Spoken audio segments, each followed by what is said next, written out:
Hey, it's Stacy.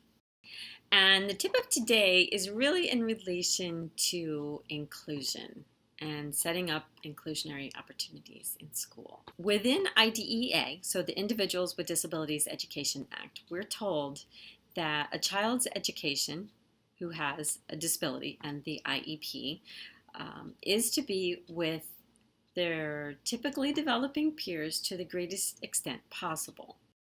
And so the law is a little wishy-washy sometimes because it tells us the least restrictive environment, but least restrictive environment is one thing for one student and it's something else for someone else.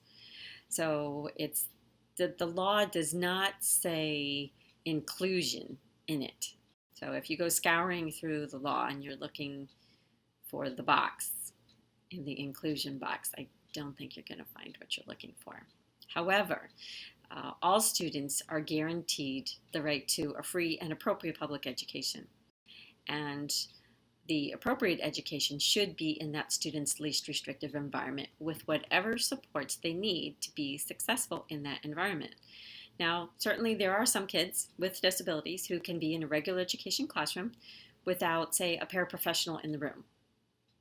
But there are many students with disabilities who need the support of a paraprofessional in order to be able to meaningfully participate in that classroom and to receive the education that they should and they could.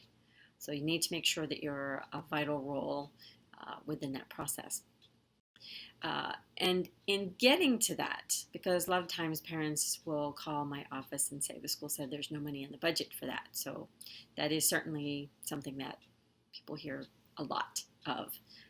And yes, while our public education system is not adequately funded, I'll be the first one to advocate for more dollars because yes, we do need more dollars for public education.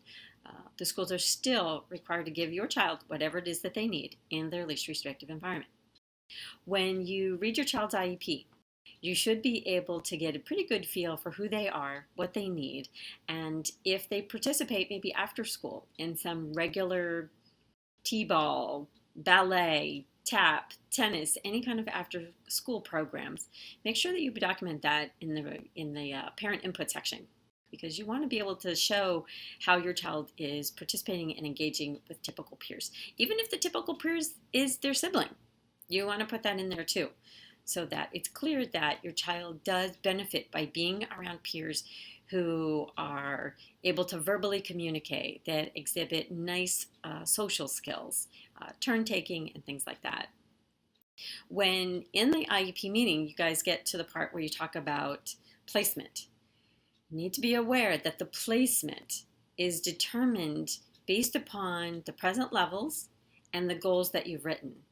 So if the present level kind of speaks to a child who sees a separate setting and the goals require a separate setting, say like, I don't know, a 2-to-1 ratio, small group, something like that, it's going to be more challenging to advocate for inclusion later on when you get to that.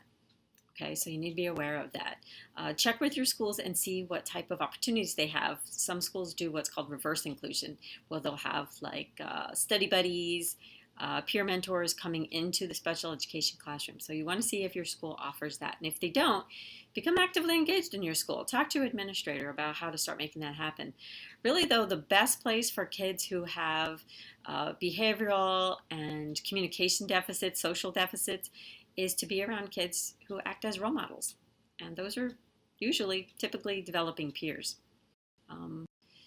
Putting kids always with other kids who have the same issues that they have generally isn't going to help them so much in those areas of deficit. It wouldn't work for you or I, and it's not going to work for them.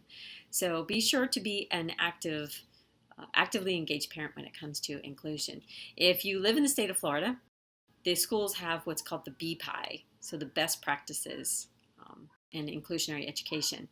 And they're coming up again pretty soon here to start having those conversations for the next 3 years. It's a 3-year process.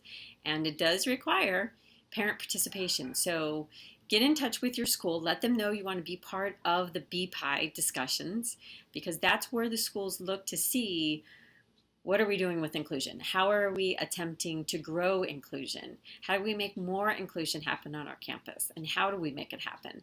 So be part of those discussions, because as a parent, you have a lot to offer. So don't miss out, okay? And remember that in knowledge, there is strength.